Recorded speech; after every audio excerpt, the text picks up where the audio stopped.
मोदी सरकार ने देश के वीर जवानों को नए साल का बड़ा तोहफा दिया है। मोदी सरकार की ओर से भारत की वीर सेना को 1 लाख बुलेट प्रूफ जैकेट का तोहफा दिया गया है। राज्य रक्षा मंत्री श्रीपद नाइक ने army chief general MM Naravane को भारत में बनी हुई यानी make in India bullet proof jacket सौंपी, जिसके बाद स्नाइपर राइफल से दागी गई गोलियां भी जवानों का बाल बांका नहीं कर सकती। ये जैकेट दागी गई गोलियों से पूरे शरीर को सुरक्षा देती है, यानी कि अब आतंकियों और देश के दुश्मनों की खैर नहीं है।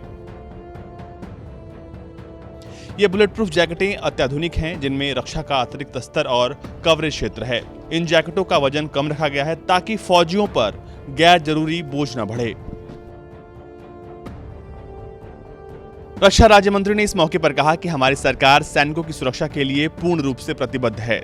देश के प्रधानमंत्री के लिए सैनिकों की सुरक्षा सबसे अहम है। सरकार आश्वस्त करेगी कि सैनिकों को बेहतरीन हथियारों के साथ उनकी सुरक्षा के लिए जरूरी उपकरणों को मुहैया कराया जाए।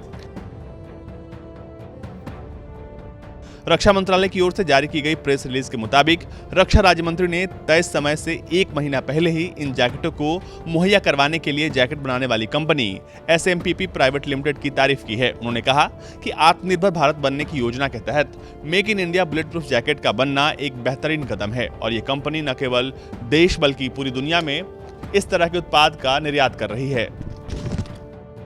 ये हम सब के लिए सम्मान की बात है।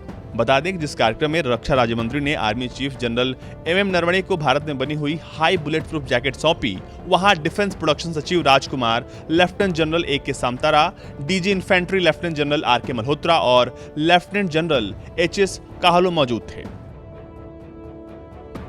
इससे पहले सरकार ने मेक इन इंडिया के तहत ही सेना के लिए विश्व स्तरीय गुणवत्ता वाले बुलेट प्रूफ जैकेटों की खरीद के लिए एक समझौते पर दस्तखत किए थे। उस वक्त रक्षा मंत्रालय ने कहा था कि सेना के लिए करीब 1.86 लाख बुलेट प्रूफ जैकेटों की खरीद के लिए एक बड़े अनुबंध पर हस्ताक्षर किया गया है और ये दावा किया गया कि भारतीय सेना के लिए कारगर बुलेट प्रूफ जैकेटों की जरूरत को भारतीय युद्ध क्षेत्र की परिस्थितियों में कामयाबी से जरूरी परीक्षणों से गुजारा गया है।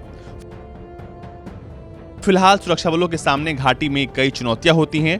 घाटी में सिर्फ आतंकी ही नहीं बल्कि पाकिस्तान भी सीमा से सटे गांवों और सेना की चौकियों को भी निशाना बनाकर फायरिंग करता रहता है। हालांकि हर बार उसे तगड़ा जवाब मिलता है, लेकिन फायरिंग के दौरान कभी कभी भारतीय सेना के जवानों को भी गोलियां लग जाती थीं और खासकर तब स्थिति और भी खराब होती है जब सीमा पार से बंदूक का इस्तेमाल करके जवानों को निशाना बनाया जाता है। ब्यूरो रिपोर्ट, भारत तक।